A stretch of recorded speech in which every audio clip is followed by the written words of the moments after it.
Okay, so here we are. We're on the third argument. We did the first argument. The second argument is called existential causality. Don't worry about it. We're going to come back to that one. I'm taking you through scientific arguments right now, okay? So, you see this guy I just handed out? This is really for people who are taking this class for scholarship. Because I want to be sure you guys know that as you take this class for scholarship, each course, books 1, 2, 3, 4, right? Each one is $250, as I said. You can win as a scholarship. 80% attendance, 80% on a test that will be open book, and you'll have a week to fill it out and get it back to me. And it's for people that are either junior, senior in high school going to college, or people in college.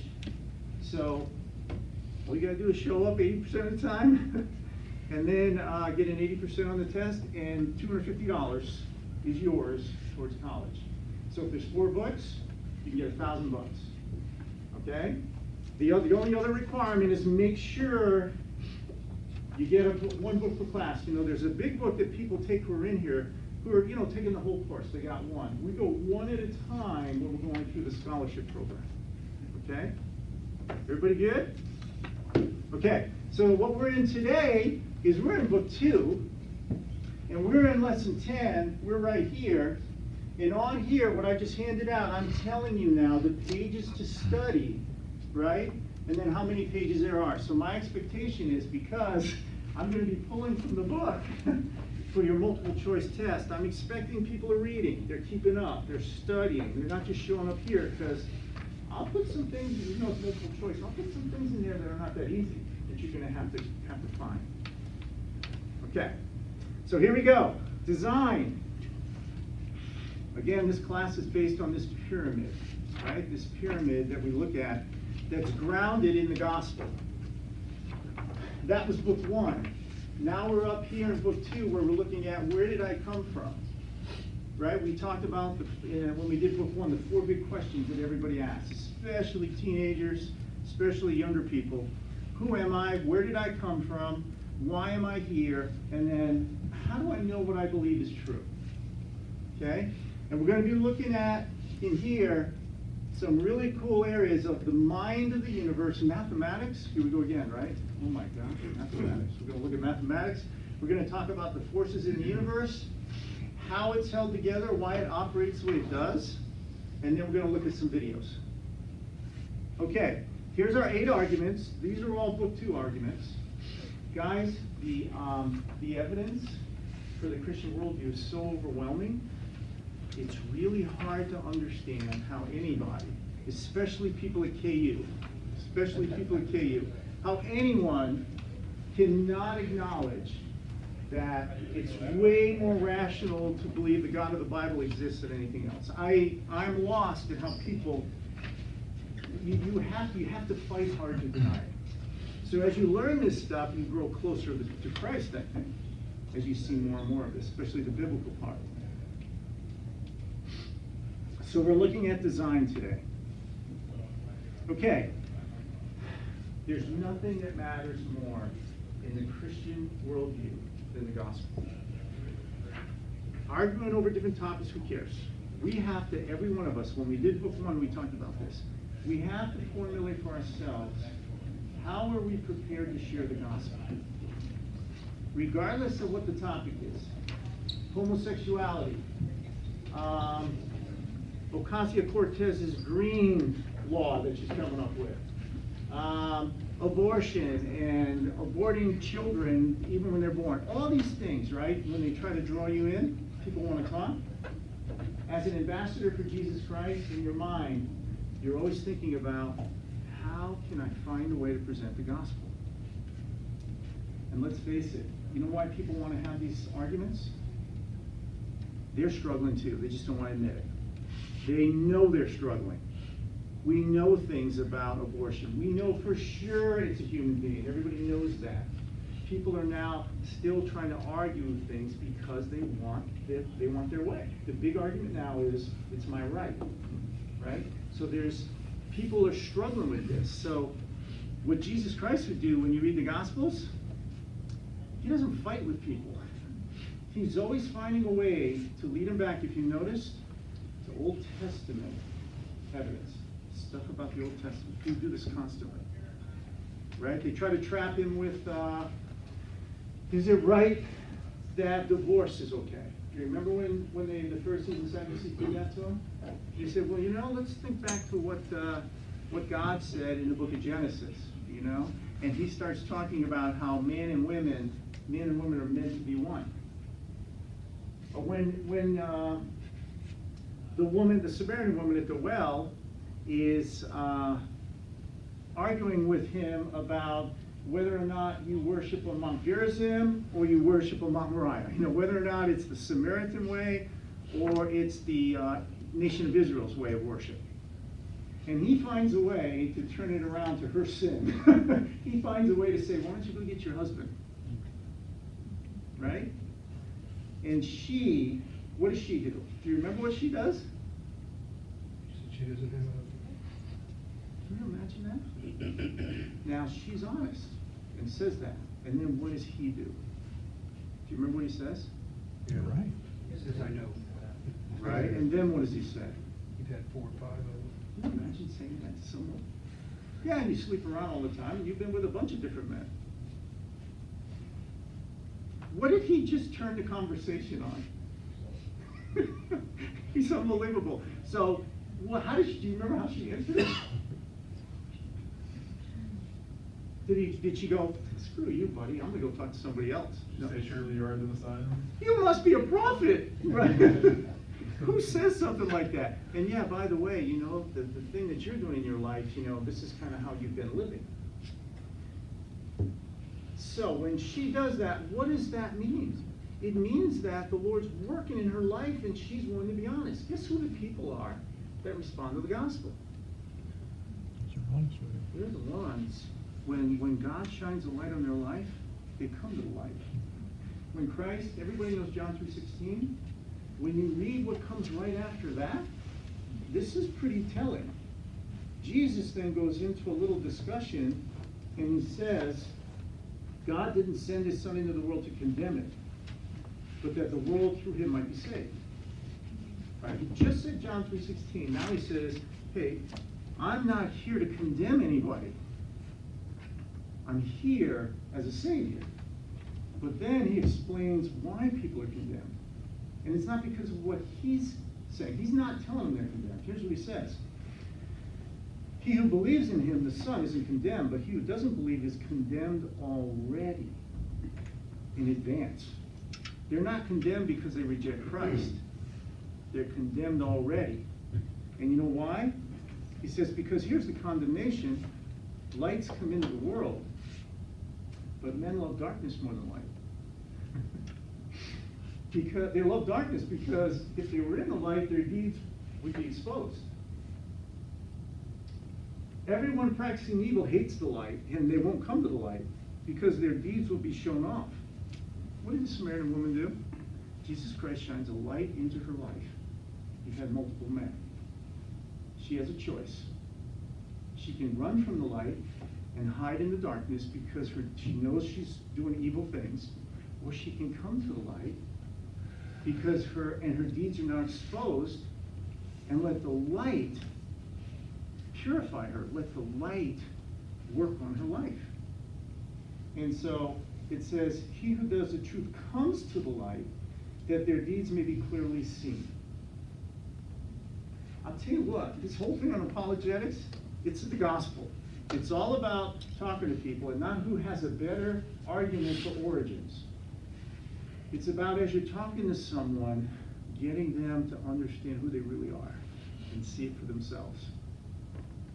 Because they are, in secret they are. When you really get non-believers to be honest with you, you know what their common answer is for every question? I don't know. So how did the universe form? I don't know. Well, how did life first show up on the earth? I don't know. Well, how do you explain evolution and how you go to a more complexity when the very fact of evolution says that things break down and they go to simplicity? So how does that work? You get greater order over time. I don't know. Where does soul come from? How does a person have a soul? I don't know. They don't know anything. They know nothing. How do we know? How do we know? How do Christians know? Huh?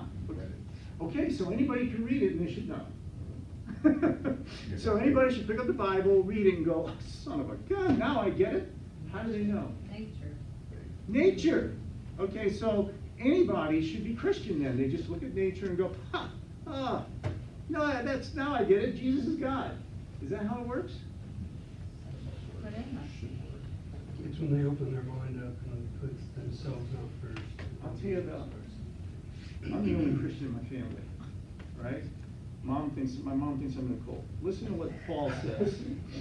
Paul says this. He says, it's very scary, guys, the way the Bible describes people. There's none righteous, not one. No one understands.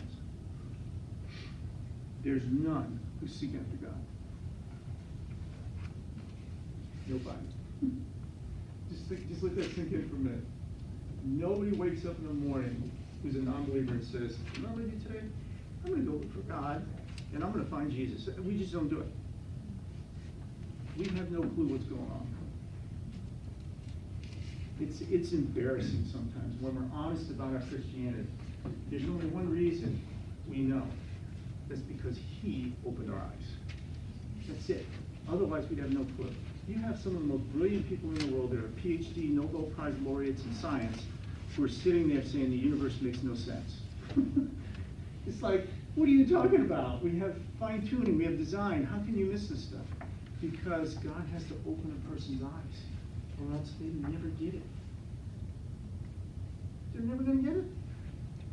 We have people in this church who come, and they come every week because they love Phil and they love what he says, and they're obedient, and they follow the laws, and they love God, and they're going to hell because they've never had their eyes open.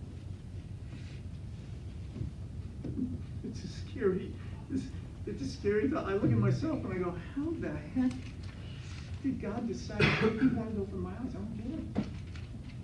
So He explains it in the Bible. He goes, all you got to do is look at yourself and say, I'm in trouble. If you just look at yourself and who you are, anybody with any truth in them would look at themselves and say, why do I have lust to sleep with other women when I'm married? Why do I want to pound that guy's face because of something he said? Is that a sin? Why do I want to take something that another person has when I know it's not mine? Why am I jealous of this other person who gets more limelight or has more than I do? Right? You've got a ton of those kind of questions. It's because of who we are. We are sick. And Christ says, I'm the one who came to fix that and make you well. And unless you let me make it well, you're never going to have a chance of understanding how life works, who I am. Make sense? So what we're doing in here is, it's about the gospel. When we talked about this before, we talked about some of the main elements. And where we're still parked right now is the existence of God. The gospel starts there. Believe it or not, we have to step back and realize there's a lot of people in America today, especially, who are, they don't argue that God doesn't exist. They don't care.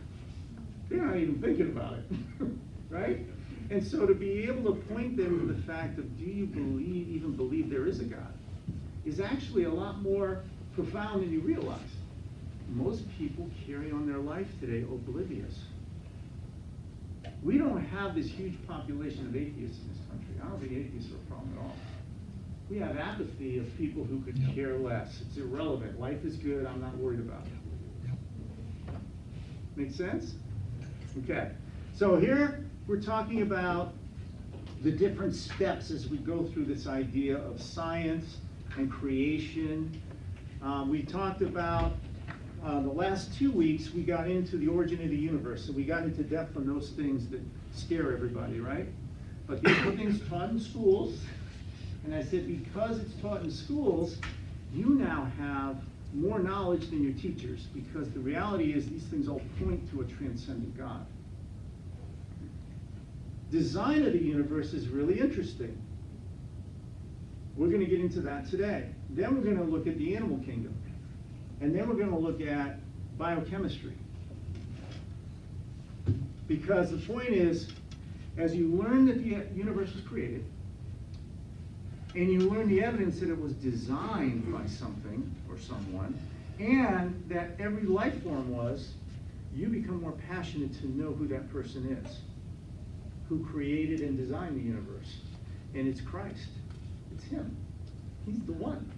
So this naked carpenter Jew 2,000 years ago hung on a cross, right, in Jerusalem, is this guy. Is the transcendent God of the universe. No wonder it sounds weird.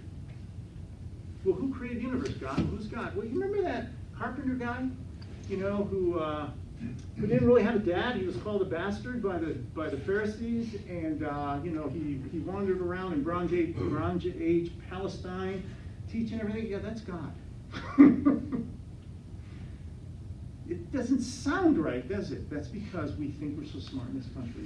We think wisdom is something we create. It's the arrogance of man. We actually think we're smarter than anybody else. Right? We're so smart that it's okay for a 31-year-old guy to go into a girl's bathroom. I mean, just think about this. That sounds smart to you? You know, if I send in a 10-year-old girl, she's going to go to the bathroom, and it's okay for an older adult male to go in there with her. I mean, that's the wisdom that we're coming up with from man. Even we scare ourselves. So we're going to be looking at these four today, okay? All right, so here's the argument. Number one, all designs infer a designer. Does that make sense? No, we laugh, but this is important because you can't go from one step to the next unless the one you're talking about makes sense. So if you see something that's designed, it infers to you someone must have done it. Everybody okay? There's great design in the universe. Okay, so now this is what we're going to dig into. Because according to premise one, if there is great design in the universe, there has to be a designer. Because premise one is true, and everybody knows it. So all we have to do is find the evidence for design in the universe, and if it's compelling enough, by premise one, there has to be someone behind it. Would you agree? This is just simple logic. This is something a kid in middle school could grasp no problem, and yet we have adults fighting this. There's just so much pushback against logic. The logic is a superpower now. Right. It's rhetoric, isn't it? Common sense is a superpower, but it's just ridiculous how. We have teenagers now that are elected to state offices telling us that we need to have free college and don't worry, we'll figure out how to pay for it. I mean, we have things like that going around, and it's like, my gosh, what happened to logic and common sense? Okay. Question for you. Does any wisdom literature tell me the universe was designed by an intelligent being? Believe it or not, there isn't any except one book. I don't know how many people have studied Proverbs 8. I got to tell you, Proverbs 8 is one of my favorite. Here's a section of it. When he prepared the heavens, I was there. When he drew a circle on the face of the deep, when he established the clouds above, when he assigned to the sea its limits, when he marked out the foundations of the earth, I was beside him as what? Master craftsman. What's going on here? Jesus Christ, you have in Proverbs wisdom that's begun almost in a feminine sense, right? And then you see it switched, where it's personified as a person at the right hand of the Father, which is happening right here. Then at the end of Proverbs 8 it says, listen to me, all you who hate me love death. Now I just want you to think about how many TV shows we have and where's the all our news about? It's all about death. We have a culture of death, basically, right? Which is how that verse is what it's pointing to. Then you go to 1 Corinthians chapter 1, verse 24. It says that Christ is the power of God and the wisdom of God. The wisdom of God. So here Proverbs 8 connects with what Paul teaches, which is the same thing he told Philip in John 14. Because in John 14, Philip says, just show us the Father, and that would be enough for us. And he looks at Philip and he goes, Philip, I've been with you for 3 years. Don't you see? It's me. I'm the Father. Here I am. I'm in the flesh. It's me. So you have throughout the Bible this connection of biblical truth of who this designer is. And it starts out with the wisdom of God at the right hand of the Father before there ever was any space-time matter, who's the master craftsman. The Father says it, the Son does it. Does this make sense? Okay, we're going to be looking at John in a little more detail, 2 verses, but let's look at a quick video from RZIM.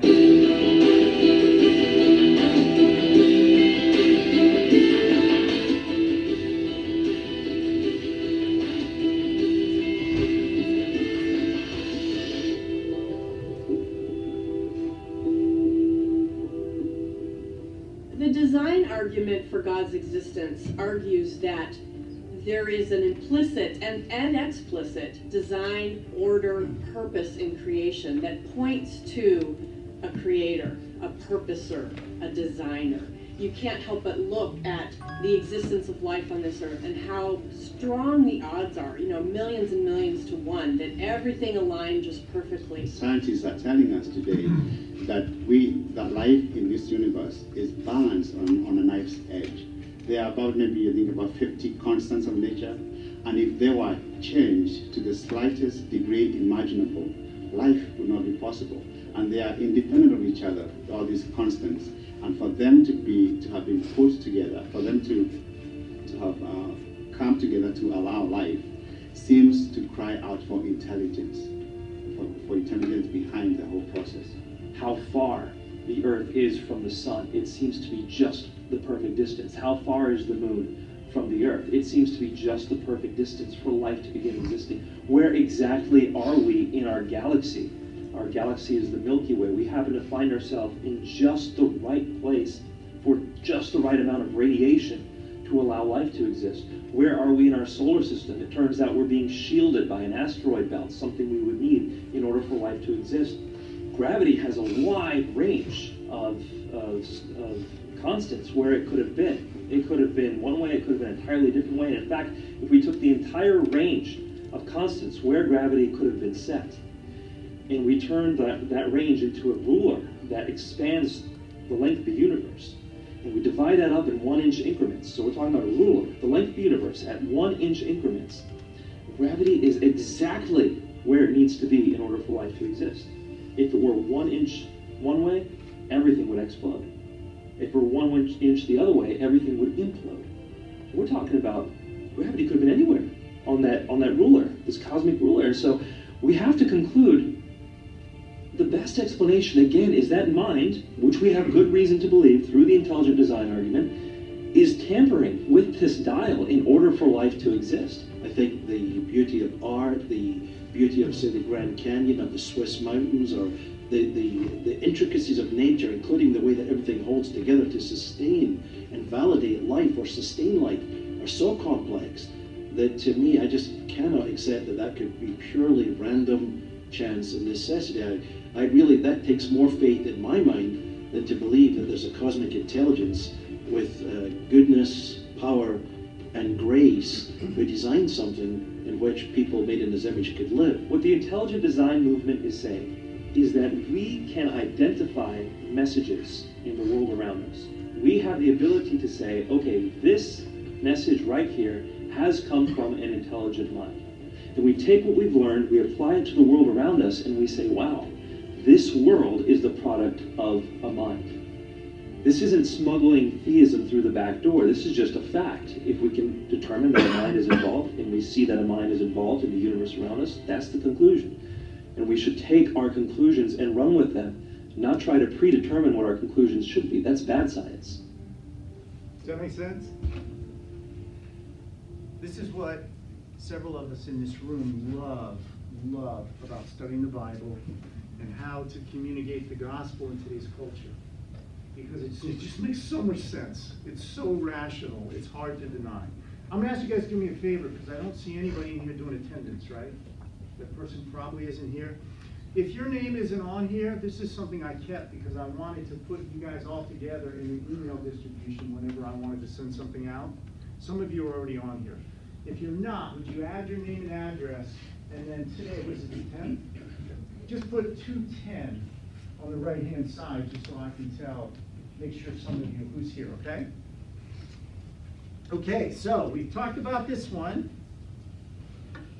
Here's 8 facts. We're going to be going over these 8 facts in the next 3 weeks, so don't worry. There's a lot of stuff here, but it's really hard for people to deal with. And these 8 facts, remember we had 9 facts that talked about the universe had to come from nothing. We went through those 9 facts last week, right? The thermodynamic laws, all the other things. Well, I've got 8 more. Now we're going even deeper on design. First one. Material objects are made of particles that have precise chemical properties, and if they didn't, life couldn't exist. Without the precise 4 forces, there's only 4 forces in the universe. Without the precision of those 4 forces, life couldn't exist. The physical laws of the universe are so precise and so simple, you can write them all on one side of a piece of paper. Just think about the behavior of the universe, how it operates, is by mathematical equations that are so elegant and simple, you can write them all down on one side of a piece of paper and say, here's how everything works. Does that sound like random, unguided process to you? Without fine-tuned values, life's impossible. They can't just be accurate, they have to be precise. We're going to talk about the difference. Now, we get into the Milky Way, okay? We live on an Earth that's in what we call a solar system, which is in what we call a galaxy, which is in the universe. So we start at the galaxy level. The Milky Way galaxy is so precise and has such precise properties, if it didn't, life would be impossible. Our solar system is nuts. We're going to look at things like the CHZ, it's the circumstellar habitual zone, just how we just happen to fall. If our solar system wasn't precise, life would be impossible. There are precise physical properties on Earth. If it weren't, life wouldn't be possible. Give you an example, water. Water has a lot of things. One of them is the latent heat. If we didn't sweat, if water didn't allow that, we'd die, we'd blow up. We couldn't release heat by the second law of thermodynamics. So we just happen to have sweat glands that operate according to the size of organism you are. It's all different in different type of organisms. But not only that, water is the only chemical that's lighter when it's a solid. I just want to have you wrap your head around that. Every other chemical is heavier when it goes from liquid to solid. Why is it critical, such a big deal, that water is lighter? Because in the water, there was lakes that crush everything. Nothing critical. Water floats when it's a solid. So what happens in the winter, it stays liquid underneath because it forms a layer on top, so now life can live. If water was heavier, you couldn't have life. Everything would die in the oceans, it would die in any water that has an ice layer on it, because water would be heavier, would go to the bottom, and everything would freeze and life would die. Just how it so happens that water is designed to be lighter when it's a solid, or life couldn't exist. Every lake would be dead. And finally, without the precise continuous circulation of water, the hydrologic cycle, it's mentioned in Ecclesiastes, it's so perfect, it's a generator, it's a machine. If it wasn't, life couldn't exist. So we're moving from minute particles to the universe, and then coming back in from the Milky Way galaxy, the solar system, to the Earth. You look at all this and it's like, somebody's messing with this thing. Somebody's controlling it, okay? All right, what do scientists say? So if in your book, if you're in this book, you guys have it in the other book, but I'm on page 44, what leading scientists say. I'm just grabbing a couple of them. You'll see them, a long list that I pulled out for you to have. So if you ever want to go YouTube any of these guys or study on your own, but let's take a couple. Charles Townsend, Nobel Prize winner, professor of astrophysics at Berkeley. He says, intelligent design, as one sees it from the scientific point of view, is quite real. This very special universe is remarkable that it came out just the way it did. The laws of physics weren't just the way they are. If they weren't just the way they are, we couldn't be here at all. He's a Christian. He became a Christian, he says, by intuition, faith, and logical deductive reasoning. What's the difference between deductive reasoning and inductive reasoning? Have you guys ever heard someone induces something or someone deduces something? You know what the difference is? Like using your mind, right? Yeah. Working your argument to it. Yeah, inductive reasoning means I'm going to take what I know and I'm going to put it into what I'm studying to come up with the answer. A lot of that. Right? Deductive is mathematics. Based on the evidence, I will deduce what the truth is. It's our court of law. It's how our judicial system works. It's how everything in the universe works, actually, that's rational. Is based on the evidence, you make decisions. Sometimes it's clear, sometimes it's not. Sometimes it's 50-50, sometimes it's 99-1, right? Example, is the sun gonna come up tomorrow? How do you know?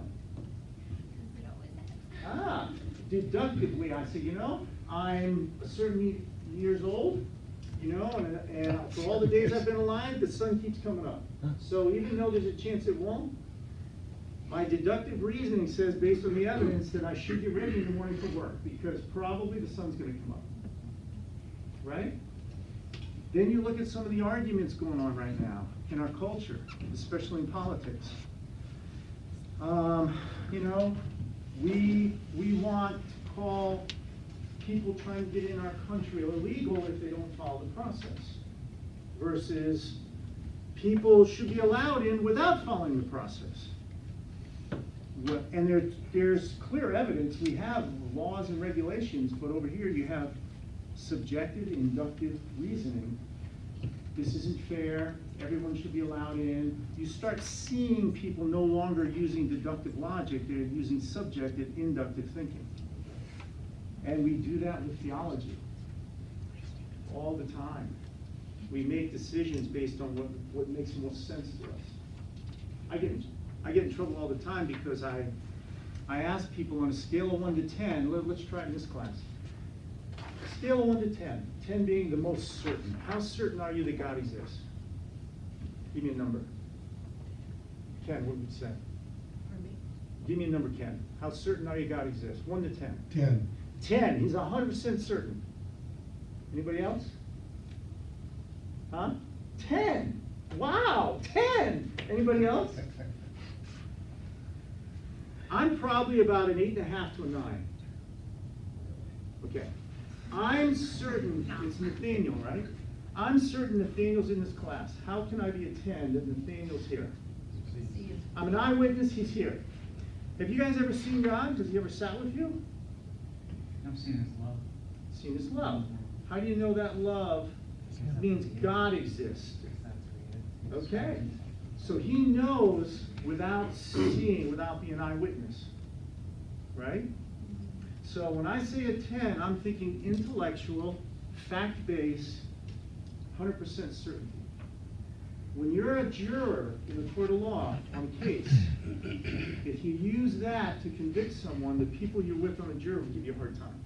If you said, I know that person's guilty, I'm 100% certain, I didn't see him do it, his fingerprints might be there, but the circumstantial evidence is enough for me. That wouldn't be a 10. That would be, it's strong enough that I can infer. If you were a 10, you wouldn't need faith. All right, so that's where I was going. What is it that bridges the gap for me between an 8.5 to a 10? Evidence. No. I have all the evidence. Faith. Absolutely. Absolutely. Hebrews 11, verse 6. Somebody want to look it up? Hebrews 11, verse 6.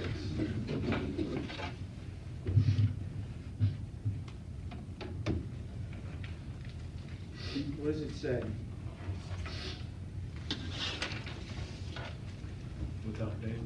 Yeah. It's impossible. What?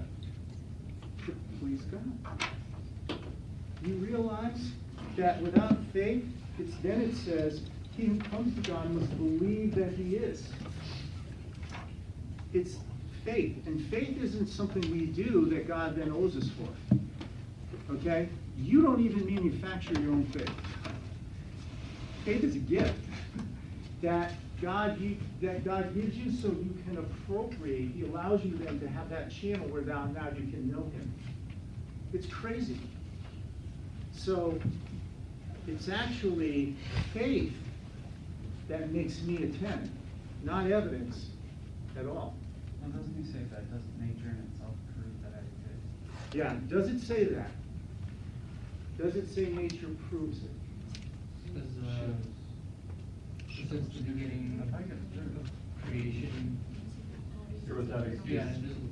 Yeah, here's what's cool. If we look at Romans, where you're reading that from, it's okay. This is what we do this for, guys. It's so we can think. Here's what Paul's saying. I'm going to start with verse 18. The wrath of God is revealed from heaven against all ungodliness and unrighteousness of men who suppress the truth in unrighteousness. So in other words, there's a truth that God exists, that he's real, and it's the God of the Bible.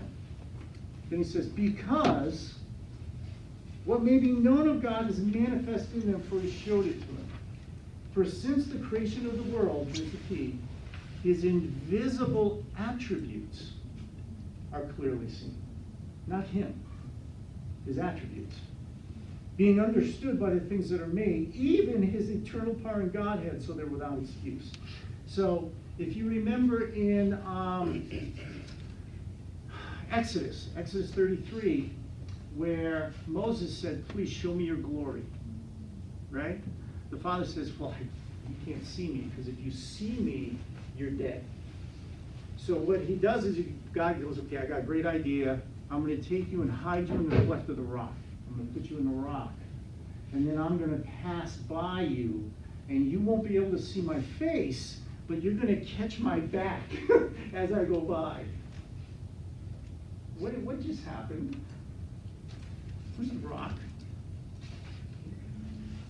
John 14:6. So it's saying, show me the Father.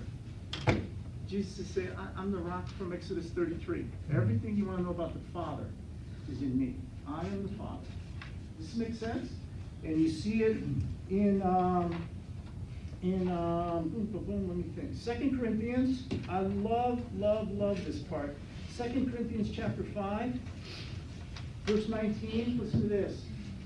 God was in Christ, reconciling the world to himself.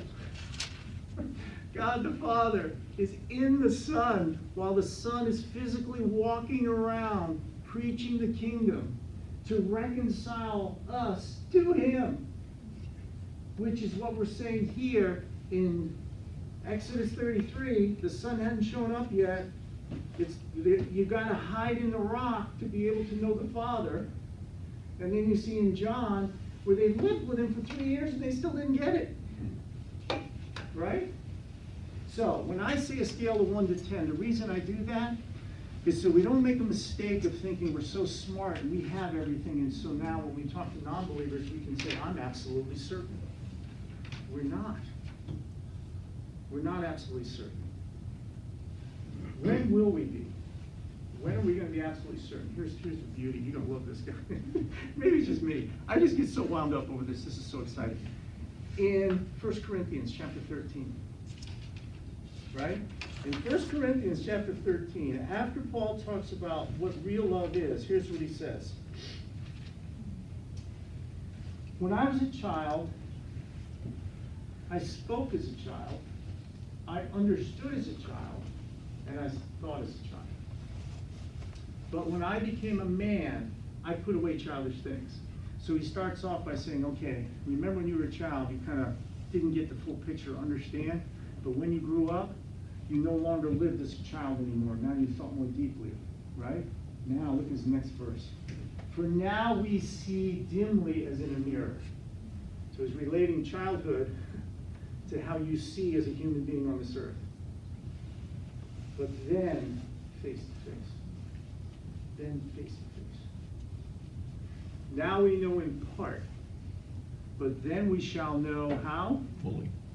As we are known. In other words, he knows me fully. Ain't nothing I can hide from God. Psalm 139 explains it doesn't matter if I hide in hell, if I go to the highest parts of the heavens, you're always there, you're always with me. He's saying, you know how well you're going to know him one day? Just like he knows you, face to face. So then he says, but now we abide faith, hope, and love. The reason love's the greatest, you don't need faith in heaven. How come you don't need faith in heaven? You're right there with him. You're with him. It's awesome. It's a whole different world. This is what's going on. So when I tell you this 1 to 10, you just need to remember the reason we know him is because he has given us that gift of faith to bridge the gap between Romans chapter 1, the invisible things, and the visible. Because we now know with the visible, he's saying, obviously it's me. Look at the design. Look at all these things. I'm giving them to you so you can bridge that gap. And not that you're going to know me then, but that you're going to realize who you are and you're going to want me. You're going to want a solution to who you are, the problem you have. And where God gets mad in Romans 1, he's not just mad, it says his wrath is when all that's obvious and we lie about it. Mm-hmm. Suppress the truth. It's not that we run from the truth. Notice he doesn't say the wrath of God is against those who run from the truth. It's against those who suppress it. People who hate God and who come out and say, that's not true, that's not what it means. Follow me?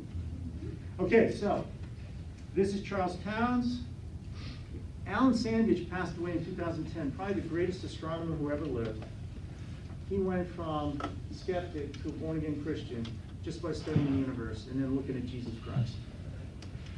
He said, God is that mystery that explains why things are the way they are. So, is there any wisdom literature that we can turn to that helps us to point you to a designer? I do this ad nauseum because I want you to understand apologetics is not about good arguments. It's about back to the Bible and back to Christ. Because God does this over and over again in the Bible. Listen to this Psalm 147. Great is our God, mighty in power. He covers the heavens with clouds. He prepares rain. He makes grass grow. He gives us snow. He scatters frost. He casts out his hail like food. Yeah, we're living this right now. Who can stand before his cold? Mm-hmm. He sends out his word and melts it. He causes the wind to blow and waters to flow. He's telling you right here, it's all me. I designed all this stuff. When you see it happening, that's me. This is really cool. You won't find this in Vedic literature of the Hindus. You're not going to find it in the Quran. God just says, hey, you know, wind, that's me. I'm doing that. And you know, the grass growing, yeah, that's me. He's constantly telling us and then giving us the evidence. Okay. So you would think, well, that's not enough. Why doesn't he just show himself? I mean, why doesn't he just come out and show himself? It's not enough. You know, this is too hard for me to grasp, this idea of intelligent design and evidence. I want to show you how easy it is and why people ignore it. So we move, just so if you're following in the book, the stuff I wanted you guys to make sure you're reading, is we're moving into now, you guys were on it first, how science tests for design and probability. Let me show you how simple this is. Okay. If we think in terms of growing an understanding about intelligence, first, something simple. This is a picture of a rock. It's plain, straightforward. Anybody who looks at a rock doesn't think there's any intelligence there. Most of us look at a rock and we know our little motto, dumb as a rock or whatever. You know, a rock doesn't have much. Now, if I see a pile of rocks, okay, I see a pile of rocks, and usually what I think is, okay, you know, there's a pile of rocks. There's no plan or order there. There's no real purpose, so there's a pile of rocks. Maybe the wind did it. I'm not sure if it was designed. I see a pile. Make sense? All right, then we see this. Now we see this and we go, okay, this is a little more complex. Complex means an intricate assembly of parts or units. So I look at this. Most of us, if we're honest, think somebody did that. Most of us would think there's something there. That something put it that way. All right, then I see this. Now, most of us absolutely think, now we're moving to what's called order, right? Where there's an absolute order or a state of control with these rocks. Am I making sense? So intuitively, do you need any classes in logic or philosophy or science to intuitively know there's a difference between simple and orderly? No, we don't. Now, when I see this, all right, there's absolutely no doubt, because now what's happened is this is really, really improbable, almost to the point of impossible, and there's an intended purpose behind it. With the path, there's a purpose. Somebody wants me to walk on this specific path. With the pictures on the rock, they're trying to tell me something more. Everybody okay with this? So, how does science test for design? Okay, you can have things naturally occurring. We're going to look at snowflakes. You can have things naturally occurring that are highly complicated but still unguided. But with design, it's highly improbable, purposeful, and ordered. We see it all the time. We know it. God designed it this way. You know why? So we wouldn't need a PhD in philosophy or anything. That intuitively, for the way he breathed into us in Genesis, he's given us a mind we can think. It'll be obvious that he exists. So, if there's intelligent design, you can't have it without somebody doing it. This is, you notice in a lot of the things with Christianity, with guys like us, when we're talking, if we're talking to skeptics, and let's say we haven't been quote unquote trained, most of us kind of don't know what to do, right? We get nervous or whatever, or we don't know what to say, we don't want to look stupid. Do you see how simple this really is? And the fact that when people challenge us, the reality is why we have to be ready with the gospel, because we know whatever the challenge is, it just doesn't make any sense, no matter what they say. All you have to do is turn to them and say, can you help me with something then? Can you explain why we see such design in the universe? Why do we see these things? They're either going to say, well, that's not design. You go, come on, and then you can show them something. Or they're going to be honest and say, we don't know yet. I say, okay, so you're living your life under the mantra, I don't know yet, but someday I hope I do. Who wants to live that way? I was just thinking that several times in the Bible tells us not to lean on our own understanding and not even to think of what we're going to say Right. in front of judges and stuff like that. Right. So it's just the mind he gave us to Right. work it out with him, with the Holy Spirit, to get whatever we need across to other people. So when we're doing dictionary work and stuff, it's not really so much leaning on us, it's just letting him take it. Always. Let You know But what it also says to have an understanding of what you believe. Stay in the Word constantly. Yeah, let's And put prayer. the two together though. Okay, that verse you quoted from Proverbs, okay? This is a really interesting verse. Proverbs 3 verses 5 and 6. It says a lot more. What you said is right, it says a lot more. It starts out by saying, trust in the Lord with all your heart. Lean not on your own understanding. What that means is don't trust in your own understanding, trust in the Lord. So right away, it's setting up a dichotomy. It's saying if you trust in your own understanding, you're screwed, right? You're never going to be able to figure things out. So trust in the Lord. Why trust in the Lord?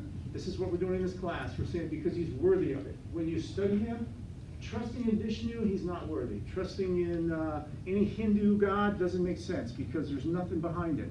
Trusting in Allah, you'll fly an airplane in no building to kill someone so you can go to heaven. I mean, these gods don't have a character and a substance to them worthy of trust. But then it says, trust in the Lord with all your heart and lean not on your own understanding. in all your ways, acknowledge him. The Hebrew for ways means walk or lifestyle, in the decisions and things you make. That word acknowledge is huge, huge. In Exodus chapter 3, before Moses is speaking to the burning bush, it says that the children of Israel were under such harsh bondage that they cried out because of the anguish. And it says God looked down and acknowledged them. The same word in Proverbs 3, 5, and 6. And it means to focus intently with no distraction.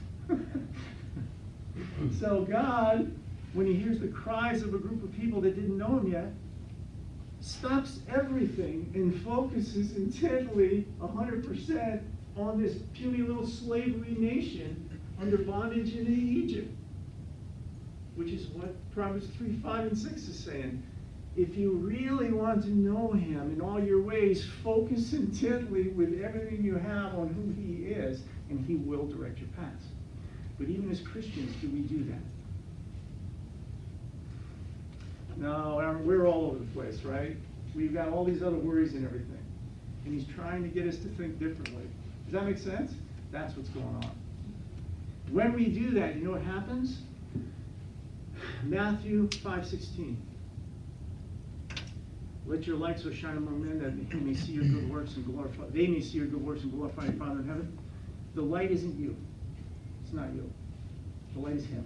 So when you're focused on him, he has control. He takes over. The things you do aren't your own. They're him. And so now people see the good works that are manifest in you, and they realize the Father should be glorified because what's happening isn't you. It's him.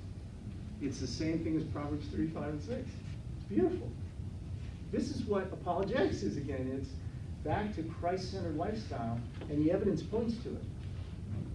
Let me ask you a question. If you were, I'm just trying to get my mind around where you're coming from. I understand that. I want to make sure. So if you were in a debate with like Stephen Hawking, are you telling me that you would not prepare for that, and you would just go in there with the I'd prayer? stay in the Word of God, and I would stay in prayer until that thing, but I wouldn't pre-think what I was gonna. You wouldn't put a structure. See, that's where I disagree. I don't. Well, I find every time that I lean on my own understanding, so. And I'm not usually saying God that, I gives me just- the words to say when I'm trying to do missionary work or something. And it has always come through, and I've never met someone who I didn't reach a point of goodwill with. And I'm not disagreeing with that at all. I'm just trying to get an understanding of where you're coming from with that. Well, I think the pride, well, I guess it goes a little bit with the arrogance in it. I think if we prepare, we think that we rely too much on ourselves when we prepare too much. I think everything should be in moderation. We should prepare a little bit on things that we don't know or don't understand. Try to be knowledgeable. It doesn't lead to ignorance. But on things that we would have a problem arguing with someone with a IQ well above our own. But God, through him, all things are possible. And So if, again, let me connect the two. If you stay biblical, which is what we do in this class, then you'll need to prepare just because it's biblical, which makes sense then. You know, having the knowledge of what's going on in our culture, in the world, that directly ties to the truth in the Bible is huge. But I think where he's going is, there's a difference between being a missionary in Iraq, or let's say in Syria, where literally you have Muslims saying, Jesus showed up to me in a dream last night. Jesus Christ actually appeared. It's happening. We had a pastor come here talk about it. It's happening in droves. Christ is appearing to Muslims, right? Missionary work with people like that, the Lord's almost already done it, right? Now you're there, you're helping them understand the gospel. In our country, the problem is they're attacking the Bible. They're taking human wisdom and trying to make us look stupid. So the gospel doesn't change, the application does. So what I do, and I know what you do and others, is deconstruct these arrogant people when they sit there and say, you really think Noah had a boat full of animals there was a flood and everybody died, that's the dumbest thing I ever heard. You really believe that? Most of us would say, yes, by faith, because the Bible says so. Most of us would say that, right? I would too. You know why I would say that though? Because the Bible's true. You can look at the breadth of the Bible and what it teaches, and you can see over and over again it's shown itself to be accurate and true. So in those places where we don't have the same level of evidence, like Daniel falls into a pit with lions and the lions don't eat him, a universal flood, election, Noah, people surviving in whales. When you have these things, it's like, well, that's no big deal for God. He created the universe. We know the universe came from nothing. Couldn't he do a miracle and put people on a boat? What's the big deal? Isn't it logical to think he could do those things if the universe is created from nothing? But if they don't even believe that the universe is created by God, and they don't believe in the integrity of the Bible, then they're not going to believe what the Bible says. This It's is a fairy tale book for them. This is American culture, guys. This is where we're at. They actually believe a baby can come out of the mother's birth canal and be put to death because it's not a person. This is the culture in America we're living in. How do you argue with someone who believes things like that? I went through this in my article 2 weeks ago, where I took the verse out of Romans, apart from the law, sin is dead. The 10 Commandments aren't in schools anymore. We're not teaching that it's wrong to lie. None of this is being taught. In universities, this doesn't exist anymore. We have a culture that's taken biblical truth and wiped it out. And now they're coming to you, Nathaniel. They're coming to everybody in here saying, it's just convenient to get rid of the baby. Who cares? It's my life. Well, what about the sixth commandment? Well, who cares about the sixth commandment? It's my life. You see what's happened? It's this culture. It's not Iraq. It's not Syria. Where people there, Christ is actually coming. He's actually showing up. People are the Coptics when the ISIS cut their heads off. They lined up 20 men on the beach. Right? They told them, denounce Jesus Christ. It's on YouTube. And they started singing praises to Christ as their heads are getting cut off. See, that's not America. America, we're laughing at Christians because you believe this stupid stuff. And the reason they're laughing at us is because they haven't been taught. It's no longer part of growing up and being in school and learning anymore. And that's why I get off on churches. We're not teaching the validity of the 10 Commandments. Can you imagine if everybody just lived by the 10 Commandments, nothing else, just the 10 Commandments? This culture would be awesome, much better. So the more we live by emotion and sharing, and the less by using our brains to counteract the things people say, the easier it is for the evil in the culture to keep advancing. There's no danger from the church.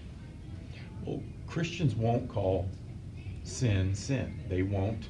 I mean, a Christian doesn't have to be confrontive. They don't have to be in your face to call sin, sin. So for Christians today, I mean, all you have to say is that what they're talking about in New York is murder. And then Christians just get used to saying that is murder. Yeah, if you look at, again, John chapter 4, go get your husband. Well, I don't have a husband. Yeah, I know you slept with 5 other men, and that's been your lifestyle. Wow, right? So when it comes to this abortion issue, you know what I always say? Well, I made a choice in my life. The choice in my life is I decided that I stand on a foundation of Jesus Christ. I've decided that's who I follow. And when I study Jesus Christ, what he says in the Bible, that's murder. So, what do you want from me? Do you want me to be a hypocrite and agree with you, and then you think less of me as a person because I don't have the backbone to stand up for what I really believe? Or do you want me to stand up so you respect me and tell you how I really feel? They'll respect you more for standing on what you believe is right. Who cares if they laugh at you? I could care less. The fact is, I don't want to be ashamed because of what I believe. I'm not willing to say so. That's the culture we live in. So it's not Iraq and Syria. In America, we think we're smart, and we're so smart that we're smarter than God. And I like, are you serious? I've never seen a stupider generation in my life. I'm from the stupid generation. The 60s, all right? You know where our 2 big mottos were? Make love, not war. Now, do you know why we said that? The truth, we didn't want to go to war. We didn't want to get drafted. So we pretended it's better to sleep with a woman than it is to take up arms and go fight the enemy. That's what we really meant. We just didn't want to admit it. The second one, never trust anyone over 30. That's the second motto of the 60s. Stupid. So look at George Wald, Nobel Prize of Physiology. Look what he says here. It's occurred to me lately, I must confess with shock to my scientific sensibilities, that the questions of the origin of consciousness and life from non-life has to be brought into some level of congruence. In other words, I have to put these two together. You can only have both of those with a mind. So instead of the evolutionary thought that mind emerged as a late outgrowth of matter, you had to have a mind in the beginning. It had to be the source of the physical world. The physical reality had to come about from a mind.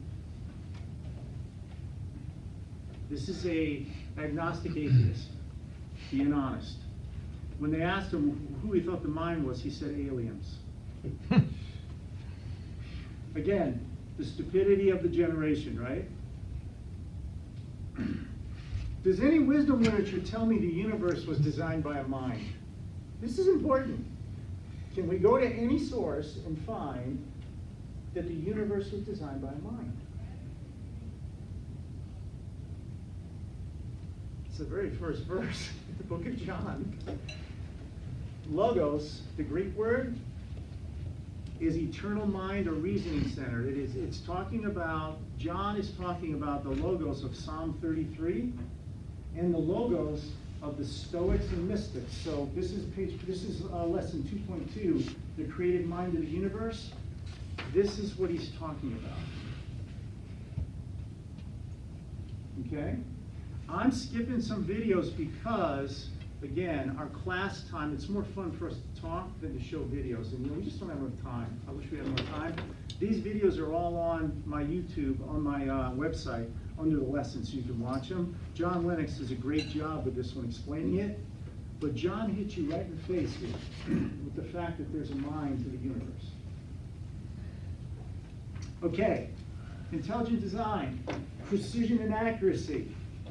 This is what I do for a living. Right now I'm in the midst of this, trying to help my company for strategic growth. In the natural world, accuracy may happen randomly. If you took the average of those X's from the distance from the bullseye, the average would be on the bullseye. All right? So this is accurate.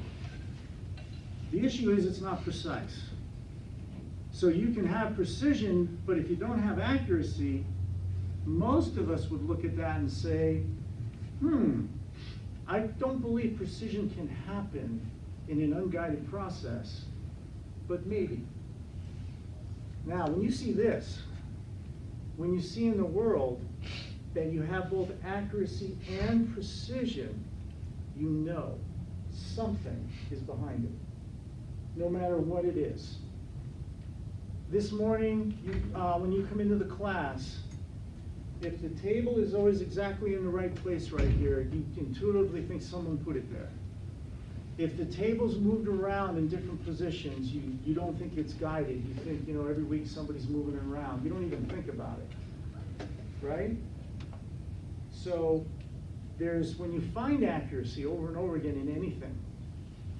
Example, if I went to each of your checkbooks and I was looking at the end of month balance statement, would you be like plus or minus $5 after you paid your bills and you got your check? Would you be, I shouldn't even say $5, just plus or minus, would you be fairly good that you always had positive money in your account?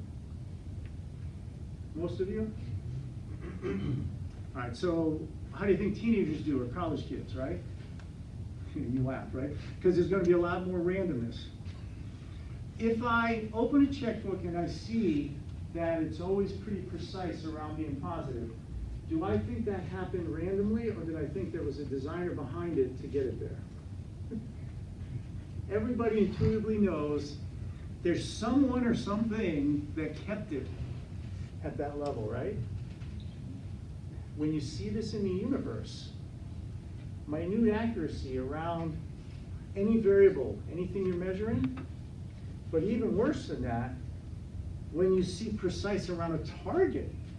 All right, I can have precision, but when you know a target has to be hit, and it's always precise on the target, that never happens randomly. Never. You follow me? All right, so here's an example of work.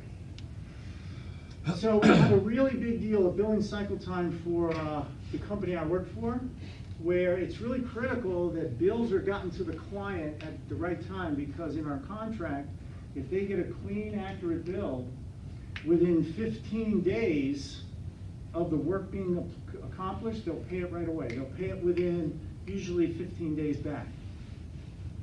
Here's our ability to get accurate bills to them month over month. So I need to be at 15 days. In April, I was at 75.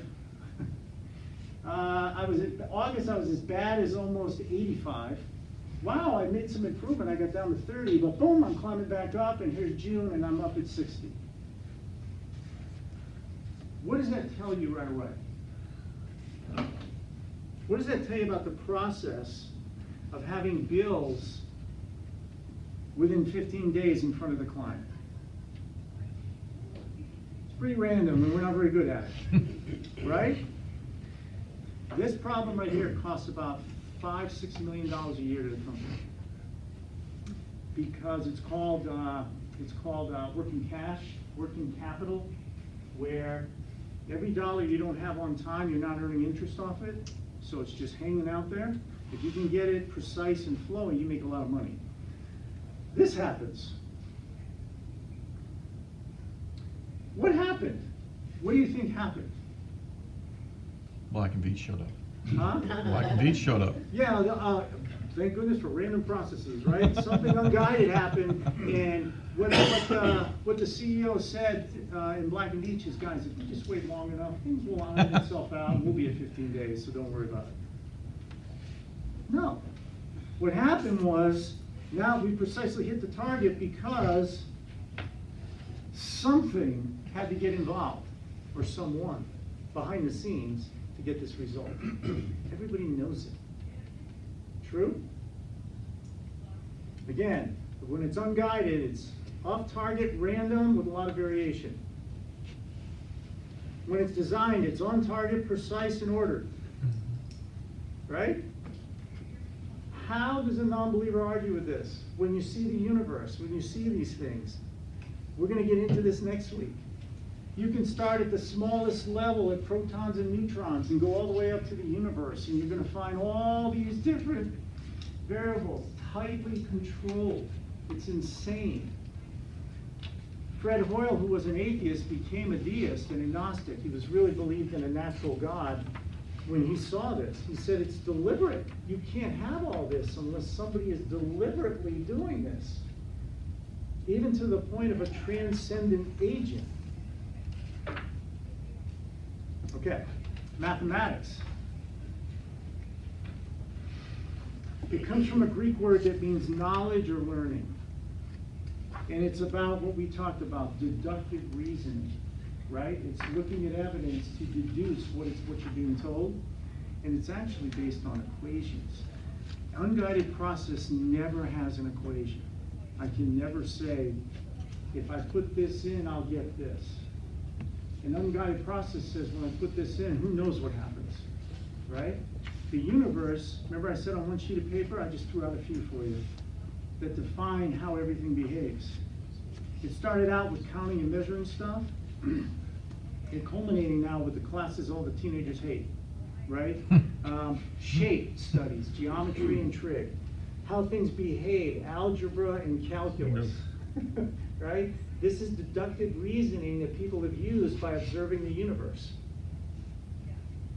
So where do you think Western man, because this is a Western concept, got their faith in a unified, ordered universe?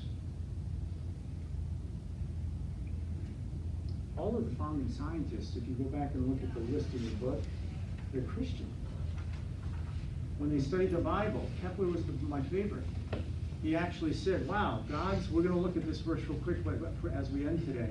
Because the Bible teaches this, then I'm going to start studying the universe that way to find it, because he says it's ordered. Okay. A few quotes, you can find these. You can find these on page 50 in your book, or right before 2.4, where we go through several experts who talk about this idea of mathematics defining the universe. It's insane. That's unheard of, unless there's a designer. Galileo said it is the alphabet God uses to write out his language. This is his way of communicating to us. Which, by the way, is another reason evolution's false. Because why would we evolve to understand the universe? We're supposed to evolve to survive, to struggle in a world that's brutal. So what value does a brain have in understanding how the universe planned its order? There's absolutely no value in evolution. The value is in God designing us so you can know it. Okay, so here we go. We're going to end on this verse. Probably one of my absolute favorite verses in the Bible. We're going to walk through this one to see it, because Kepler and Newton used this as their way of just making some of the greatest discoveries. Okay, this you're going to find on lesson 2.3. Here's what it says. Lift up your eyes and see who has created these things, who brings the host out by number, he calls them by name. By the greatness of his might and the strength of his power, not one is missing. When you read that in the typical Western style of reading it, you're going to totally miss what he's saying, because this is Hebrew. So watch this. Lift up means stare upwards. That makes sense. But it's not just, hey, take a look. Intently gaze and pay attention. See doesn't mean see with your eyes. See is a Hebrew word that means use your mind. Consider what you're staring at. Pay attention. Intellectually grasp the fact that, Bara, the same as Genesis 1:1, that the things you're looking at came from nothing. So gaze and consider that everything you're seeing up there never existed before. They came from nowhere, from nothing. And the word host, they're an organized army under the command of the one who did it. This is a big deal, an organized army. So he says, see who has created. So again, see means consider as you look up, not what has created it, who. And why does he say who? Because it's the general of an army. This host aren't just stars. They're an army under the command of a general. And then he says, and they're uncountable. This is an army so vast you can't even count them.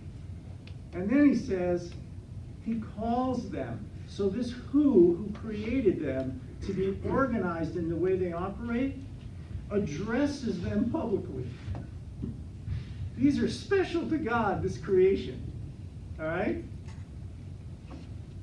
And he gives them honor, bestows honor on them. So look at how he ends this verse. He says, by the strength of his power, not one is missing. So what most people think is something like, the 99 sheep, one's missing, I'm going to go find it. In the Hebrew, that word means none of them ever fall out of rank. When you think of an army marching, they're in line, they're in uniform step, nobody ever falls out of step. You get that mental image? This is what drove Newton, Kepler, the scientists, to study the universe, because everything, you must follow mathematical rules, because God, who created them from nothing, is the general who keeps them marching in a very specific pattern. Is that not cool? That is so cool. I look at this and I think, he's awesome. So next week, take your lesson, read ahead to lesson 4. I'll do a brief overview. We'll go back and we'll look at the New Testament verses that tie to Isaiah 40. And you can see how Jesus Christ shows that he's the one in the Old Testament who's been holding everything together. So you've got your handout, you know the reading. Just try to keep up and do that, okay? Lord, thank you so much, Father, for